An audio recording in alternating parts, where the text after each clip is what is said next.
Вы з намі, а гэта значыць імкненне да ведаў, ваша якасць. 5 аматараў роднай мовы, якія да таго ж цікавяцца гісторыяй і культурай сваёй краіны сёння ў нашай студыі. Але па чарзе ўзяць удзел у вялікай гульні давядзецца толькі 3 з іх. Хто гэта будзе, хутка стане вядома. Знаёмімся. Добрый день, шановное господарство. Сегодня мы представляем команду профсоюзных организаций з разных установ, и кожны з удзельнікаў мае выбітны прафесіянальны досвед. З намі сёння гуляе бібліятэкар Святлана, загадчык кружка Дмітрый, тэхнічны інспектор Сергей, студэнт Яўген і я, Кірыл, лекар, капітан каманды. Спадзяюся, гульня будзе цікавай.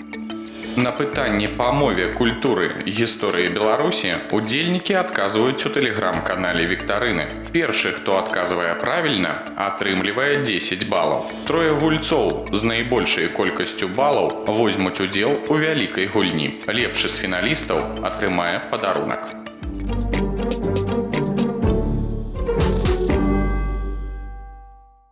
Па-руску мельніца, па-беларуску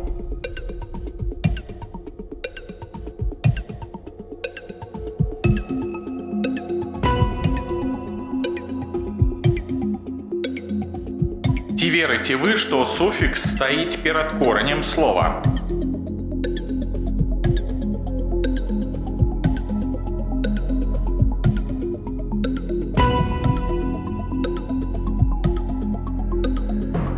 Якога роду ў беларускай мове слова «поні»?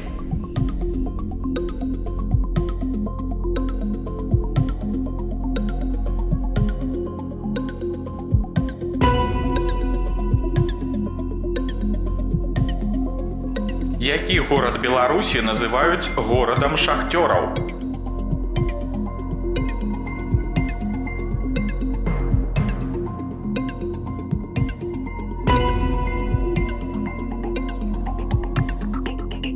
Колькі аленяў на гербе Гродна?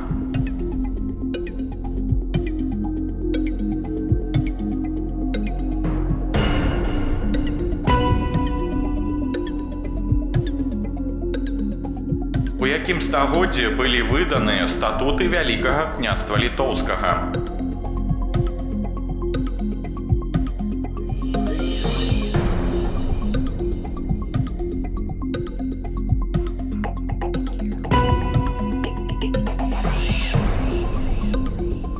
У народзе кажуць: рыхтуй калёсы зімой, а сані?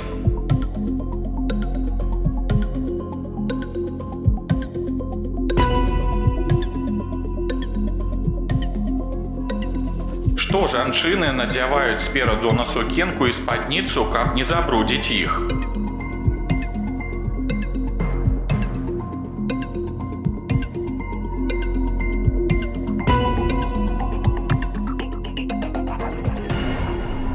Якую назву носіць старажытнае свята летняга сонцастаяння ва ўсходніх славян?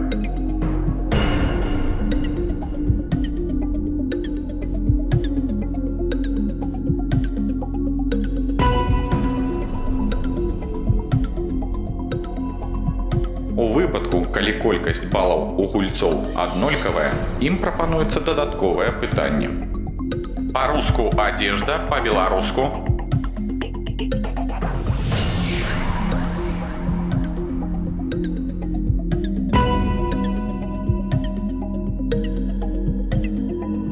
Тры ўдзельнікі з найбольшай колькасцю набраных балаў у залежнасці ад рэйтынгу выбіраюць тэму, чарговасць і рыхтуюцца да вялікай гульні.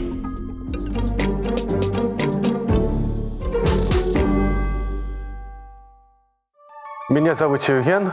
Я набрал наибольшую колькость баллов. Я буду гулять апошним и выбираю категорию «История». Меня зовут Кирилл.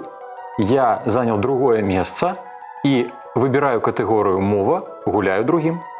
Меня зовут Дмитрий. Мне засталась категория «Культура». Я гуляю першы. Мы пазнаёміліся з фіналістамі. Першы з іх, а менавіта Дмітрый, накіроўваецца на пляцоўку вялікай гульні. Ну а астатнія застаюцца за сталом сачыць за гульнёй, правяраць свае веды і даваць карысныя парады, калі ў іх будзе патрэба, бо дапамога каманды – гэта дазволеная падказка для фіналіста.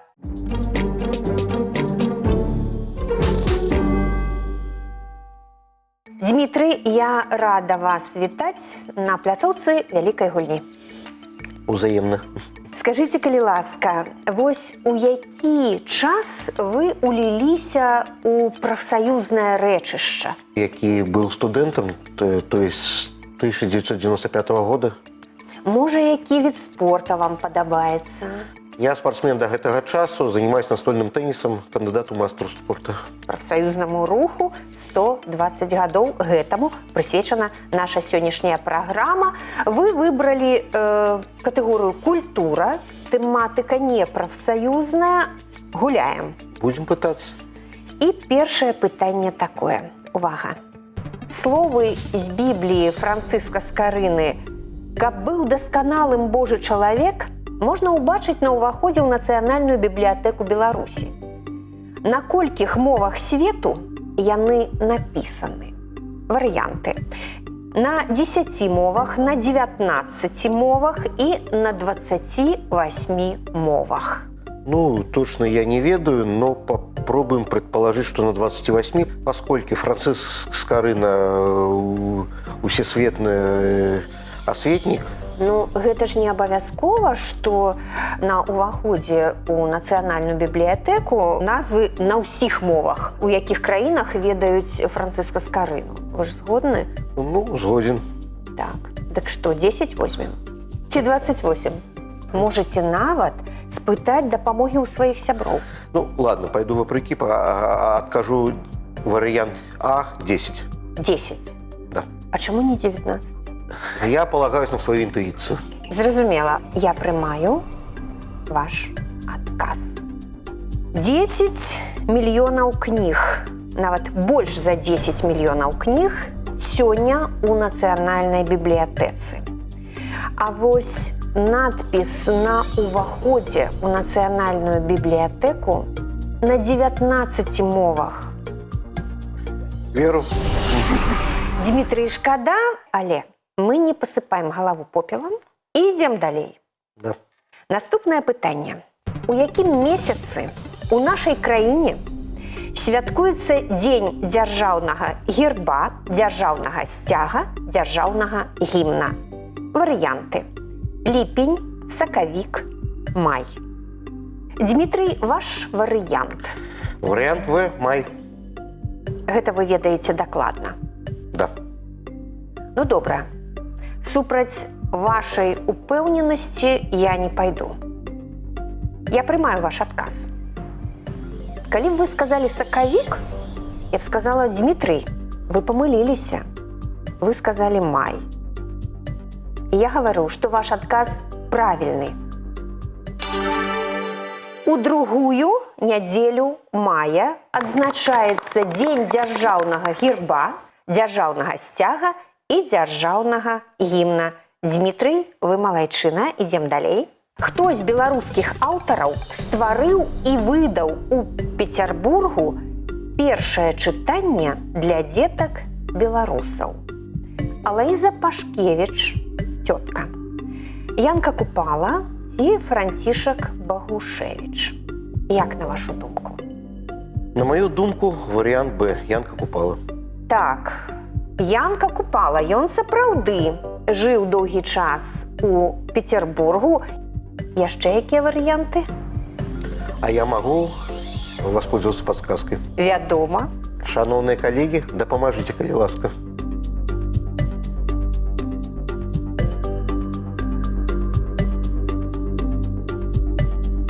Дмітрый, справа тут такая. Кожны з вашых сяброў гаворыць, што трэба браць варыянт А. Менавіта Алаіза Пашкевіч, на іх думку, стварыла і выдала ў Петербургу першае чытанне для дзетак беларусаў. Поверу. Паверыце? Да. Ну, добра, гэта ваш адказ. Да. Я яго прыняла, дзякуй вялікі. У Петербургу першае чытанне для дзетак беларусаў стварыла і выдала Алаіза Пашкевіч. Цётка, малайчына. Вялікі дзякуй, калегі. Ідзем далей. Дмітрый, ну а зараз звярніце ўвагу на карціну. Гэты пейзаж пазначаны аўтарам як канюшына цвіце. А чыйму пяру ён належыць? Апалінарыю Гараўскаму, Нікадзіму Селівановічу ці Вітольду Бялыніцкаму Бірулі? Ну, опять доверимся интуиции и выберем вариант В. Бялыніцкі Біруля вам сэрца грэе?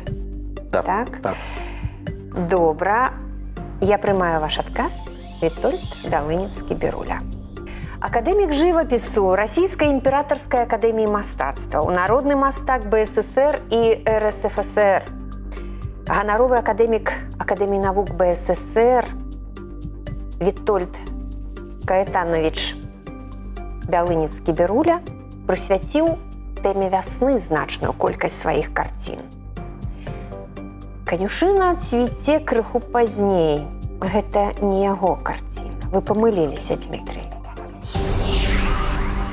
Апалінарый Гараўскі, аўтар гэтай карціны. Асноўную частку яго творчасці складаюць пейзажы, над якімі аўтар працаваў практычна ўсё жыццё.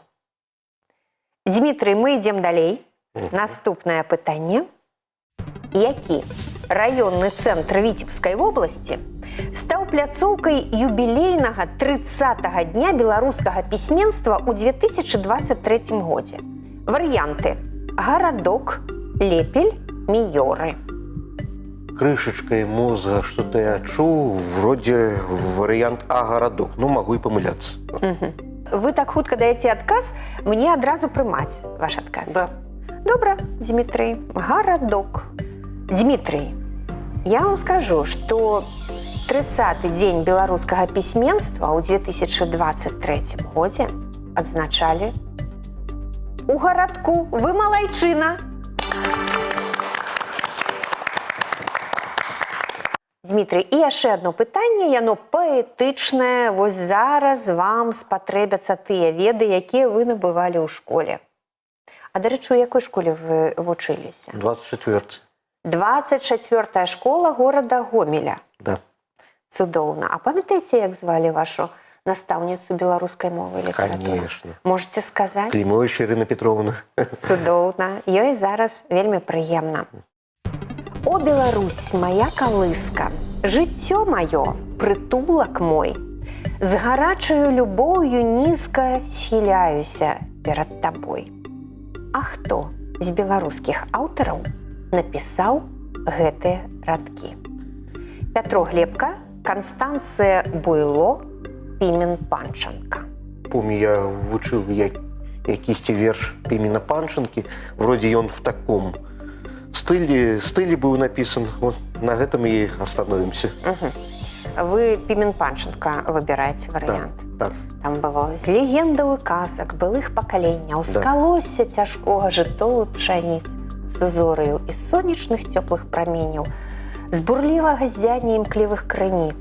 Гэта Пімен Панченко. А ў нас «О, Беларусь, моя калыска, жыццё маё, прытулак мой, з гарачай любоўю нізка схіляюся перад табой». Глебка, Буйло, Панченко. Хорошо. Констанция Буйло. Констанция Буйло. Жанчына. Так. Ну, добра. Я прымаю ваш адказ. Вы зразумелі. Пятро Глебка напісаў гэтыя радкі. Дмітрый, у вас на гэты момант 30 балаў. Добрая сума. Добрая, бо пытанні даволі складаныя. І я вам прапаную прымножыць гэтую суму, 30 балаў. Конечно. Колькі балаў вы ставіце на кон? Вы ва-банк ідзяце ці... Ва-банк. Ва-банк. Конечно. 30 балаў на кон. Цудоўна. Слухайце пытанне. Які з беларускіх абласных цэнтраў быў вызвалены ад нацыстаў апошнім? Ваш адказ. Мой отказ, ну, поскольку вызволяли с усходу на заход, надо полагать, либо Брест, либо Гродно, ну, скорее всего, Брест. Выбираеце Брэст. Да, так. Ну добра, я прымаю ваш адказ. Гэты горад Брэст. Вы малайчына, Дмітрый. Брэст быў вызвалены 28 ліпеня 1944 года падчас Люблін-брэсцкай наступальнай аперацыі. Я вас віншую, Дмітрый, у вас 60 балаў. Гэта цудоўная заяўка на перамогу ў тэлевіктарыне. Дякую.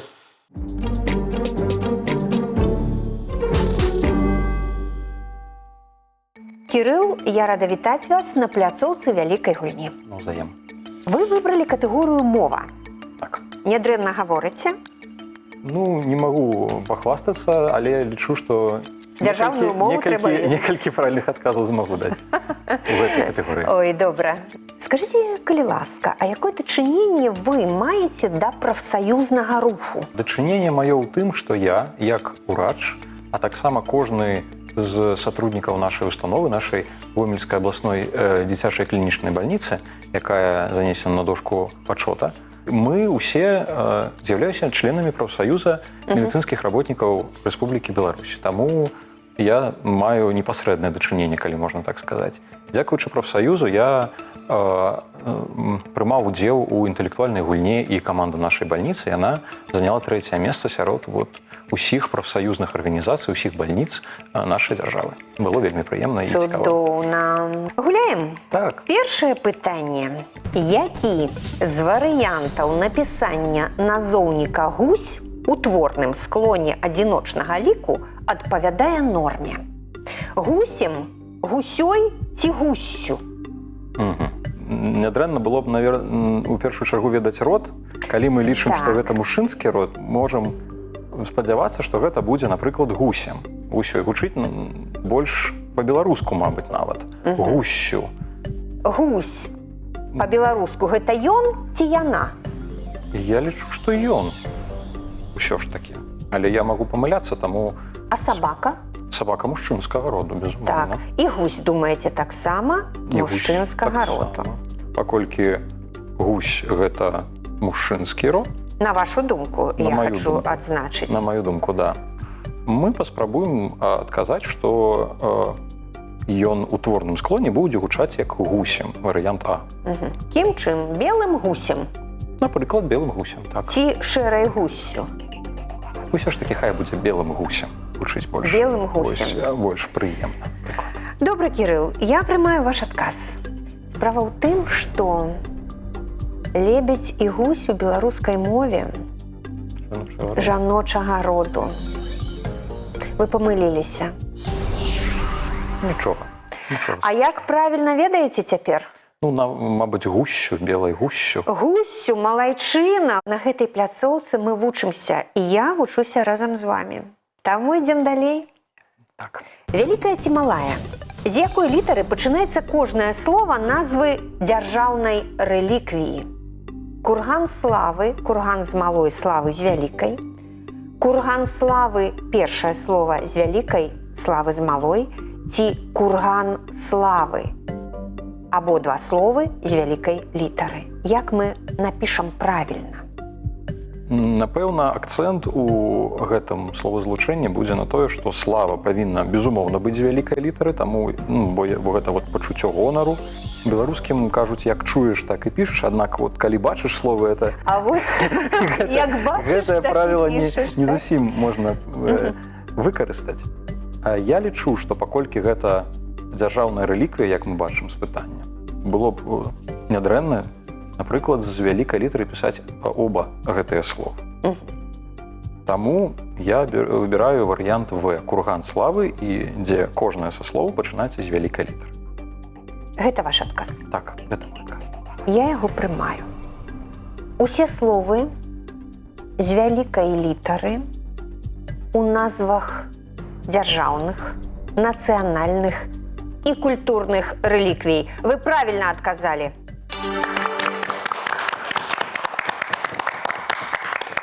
Дзякуй вам за вашы веды. Ідзем далей, трэцяе пытанне. Выберыце правільны варыянт ужывання словазлучэння.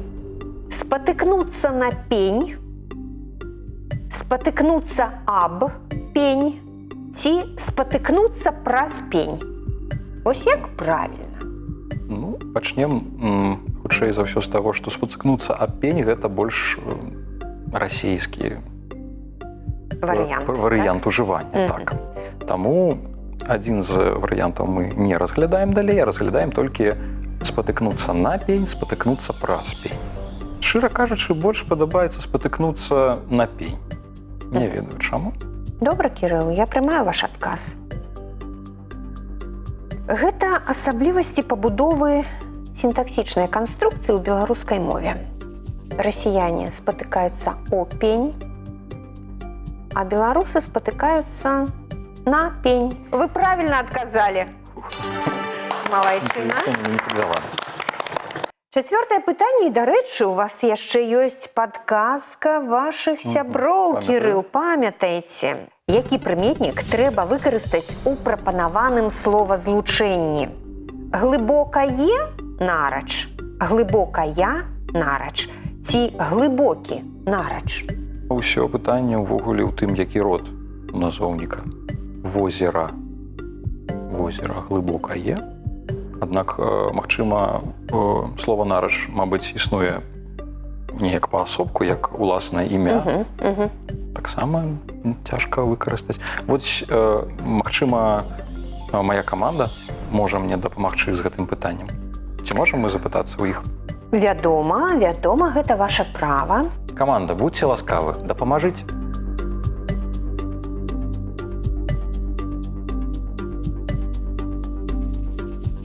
Кірыл, атрымалі мы падказку вашых сяброў. Кожны з іх упэўнены, што варыянт Б правільны, глыбокая нарач. А што думаеце вы? Я абіраў паміж глыбокая і глыбокі. Я згодны з тым, што рае мне каманда, таму выбіраю адказ Б, глыбокая нарач. Дзякуй, я прымаю ваш адказ. Ва ўласных незапазычаных назвах трэба ўлічваць граматычны паказчык. Назоўнік жаночага роду з нулявым канчаткам. Печ, мыш, рэч. Усе яны у беларускай мове якога роду? Жаночага. Значыць, і нарач таксама жаночага. Дзякуй вам за правільны адказ. Вы малайчына. Кірыл, пятае пытанне. Як вы з фразеалогіяй сябруеце? Даведаемся зараз. А ці ўжываеце ў сваім маўленні які-небудзь? Так, ужываю. А ёсць любімы выраз? Хоцькі, не хоцькі. Цудоўна. А ў мяне ведаеце які? Не, які? Выпрамлялі быку рогі, ды звярнулі шыю. Давайце разгледзім пытанне. Што абазначае фразеалагізм як у бочку? Без меры? Вельмі гучна ці безвынікова? Калі разважаць з боку нават фізічных нейкіх законаў, то як у бочку гэта павінна быць вельмі гучна. Але фразеалогія, яна, напэўна, больш такая метафарычная, больш образная. Таму, магчыма, варыянт без меры ці безвынікова таксама мае права на існаванне. Намагаюся знайсці нейкі прыклад ужывання. А вось вы, дарэчы, у сваім прафесійным жыцці не сустракалі такі выраз? Не зусім, мабыць, у гэтым кантэксце, але, магчыма, Б і будзе мой адказ, вельмі гучна. Упэўнены? Так. Я прымаю ваш адказ. Я вельмі чакала, што вы скажаце, што да, у бальніцы даводзілася чуць, напрыклад, ад маці якой-небудзь, якая скардзілася, што маё дзіця кашляе як у бочку. Вельмі гучна, вы правільна адказалі. І няхай усе дзеткі, усе дарослыя заўсёды будуць здаровыя. Кірыл, апошняе пытанне ў вас. Апошняе. Якое з прапанаваных словазлучэнняў не адпавядае граматычнай норме? Варыянты. Цяжкія каменні, цяжкае каменне ці цяжкія камяні? Дзе памылка закралася? Варыянт цяжкія камяні, я лічу, што ён дакладны. Цяжкае каменне, як, мабыць, нейкая маса, нейкая вялікая колькасць гэтых камянёў. Я лічу, што ён таксама мае права на ўжыванне. А вось варыянт А, ён гучыць неяк не так прывабна для мяне, таму я лічу, што ў ім ёсць нейкая памылка. Я прымаю ваш адказ. Дзякуй. Камяні. Гэта слова ў форме множнага ліку, і яна існуе. Камяні. Яна адпавядае норме. Каменне – гэта зборны назоўнік. Ён адпавядае норме. А вось каменні – парушэнне нормы. Не можа быць зборны назоўнік, ды яшчэ і ў множным ліку. Вы правільна адказалі. Памылка ў варыянце А.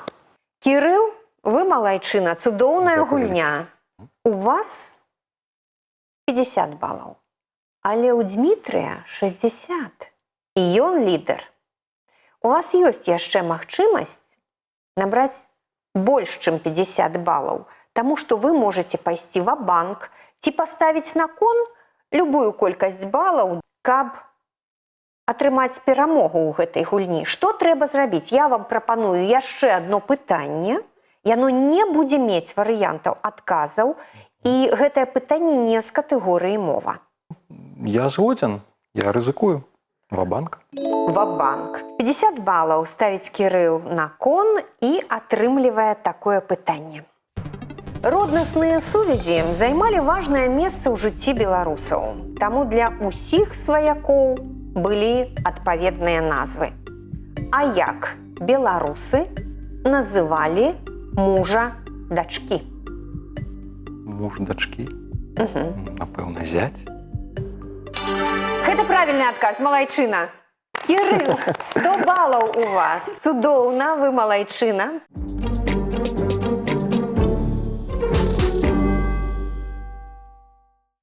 Яўген, я рада вітаць вас на пляцоўцы вялікай гульні. Я вас таксама рады прывітаць. 120 гадоў прафсаюзнаму руху. Скажыце, калі ласка, якое дачыненне вы да яго маеце? Мне, канешне, не 120 гадоў як прафсаюзнаму руху. Я ўліўся ў яго літаральна толькі ў гэтым годзе. З'яўляюсь намеснікам старшыні цэхавай арганізацыі студэнтаў гомельскага гістфака. І зразумела, чаму менавіта гісторыя. Ну, канешне, у Катэгорыя гэтым плане таго, я што- не аматар, а, скажем так, гэта як прафесійная дзейнасць. Зразумела. А кім, дарэчы, бачыце сябе ў будучыні?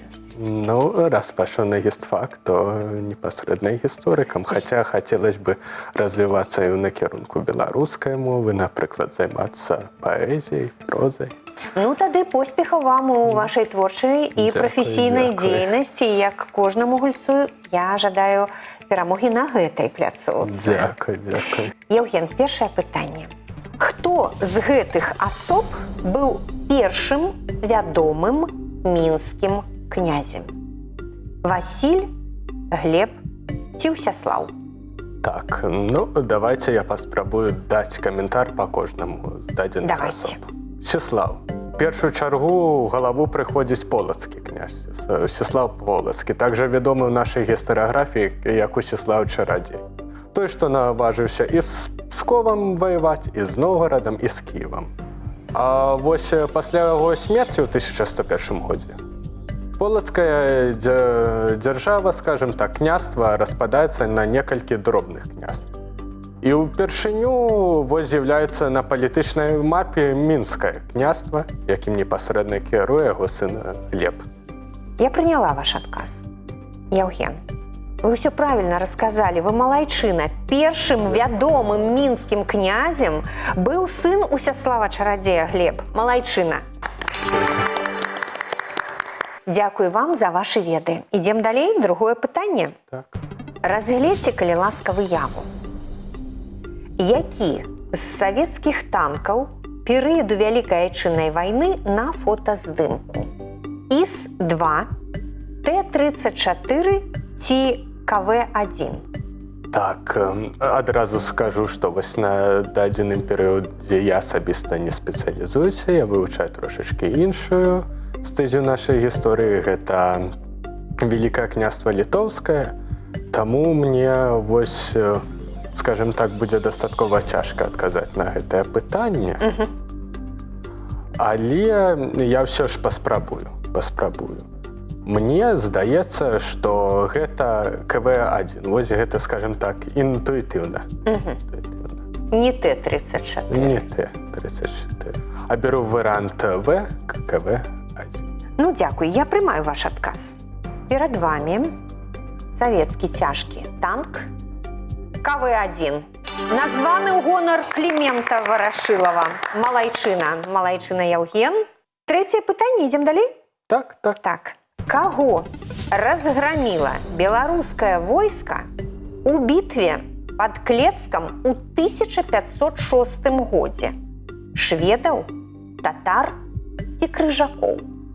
Што датычыцца крыжакоў, то гэта канфлікты больш ранняга часу, не 16 стагоддзя. Не крыжакі. Не крыжакі. Так, ну застаюцца шведы і татары. Так, што датычыцца шведаў, то са шведамі мы будзем змагацца ўжо трошачкі пазней. Гэта можна назваць, напрыклад, канфлікт 17 стагоддзя, які разгарнуўся пачынаючы з 1600 года па 1629. Гэта 17 стагоддзя. Так. А ў нас 16, самы пачатак. Самы пачатак. Ну, як тут уже напісана, гэта бітва пад Клецкам, 1560 год. Разграміў татар, я ўжо непасрэдна скажу, адказ Міхаіл Глінскі. Яўген, вы быццам бы чытаеце энцыклапедыю тут, у студыі. Шмат чаго даведалася, як і нашы гледачы. Дык які я адказ прымаю? Татары. Добра. У бітве пад Клецкам войска Вялікага княства Літоўскага на чале з Міхаілам Глінскім разграміла крымскіх татар і вызваліла каля 40 000 палонных. Дзякуй вам за адказ, дзякуй вам за вашы веды. Вельмі прыемна. Наступнае пытанне. Ізноў гісторыя Вялікай Айчыннай. Разгледзьце, калі ласка, фотаздымак.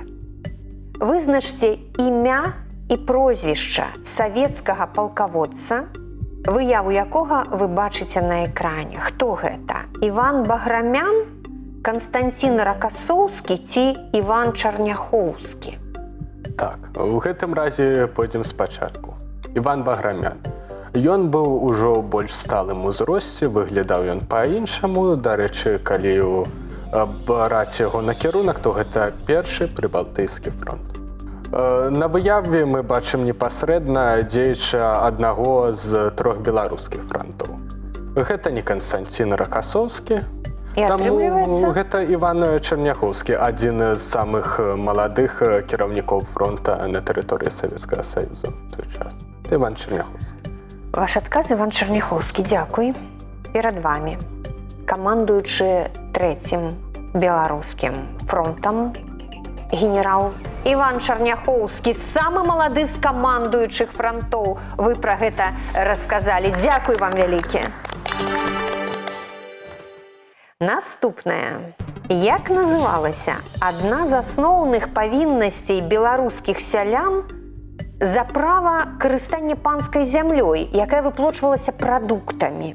Гэта дзякла, гэта чынш ці гіберна? Будзем разглядаць усе варыянты. Па-першае, гіберна. Вайсковы падатак. Чынш. А чынш – гэта вось калі мы плацім грашамі непасрэдна. Дзякла – гэта якраз мы ідзем і заносім вось гэтую прадукцыю, якую мы зрабілі. Мой выкладчык, мой навуковы кіраўнік Валентин Алексеевич Міхецька лічыць, што гэта пайшло ад слова «дзякаваць». І я, ў прынцыпе, ў гэтым пытанні яксьці салідарны з ім. Таму гэта дзякла. Дзякла, ваш адказ. Ён абсалютна дакладны і абгрунтаваны. Дзякуй. Малайчына. І апошняе пытанне.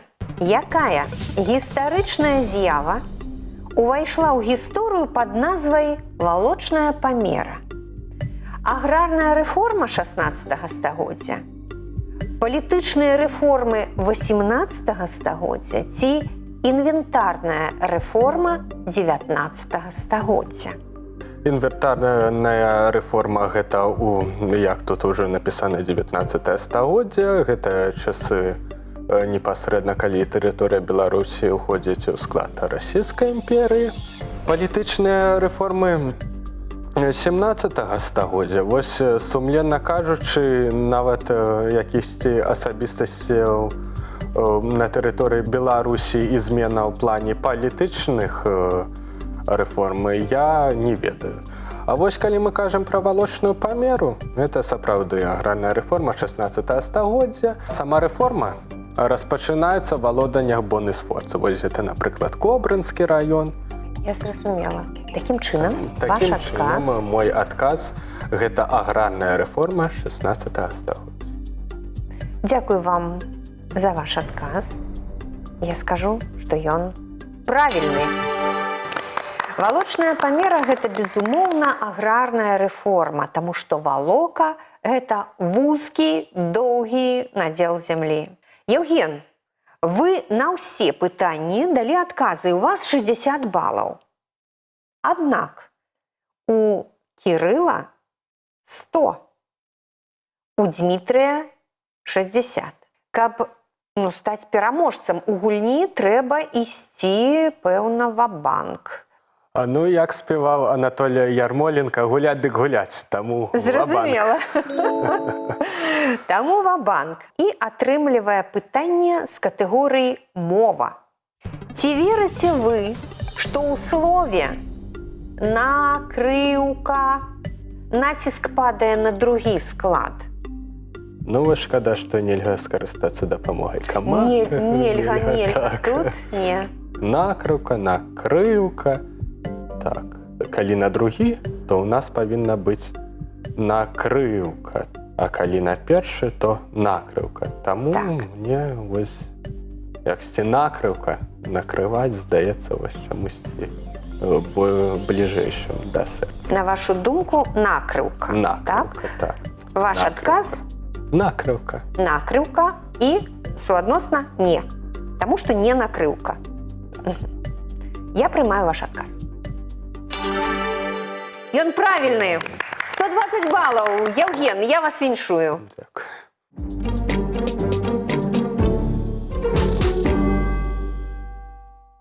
Нашы фіналісты атрымалі моцныя ўражанні. Ну, а гэты цудоўны кубак сёння я з задавальненнем перадаю Яўгену. Яўген, ён цяпер ваш. Валодайце, калі ласка.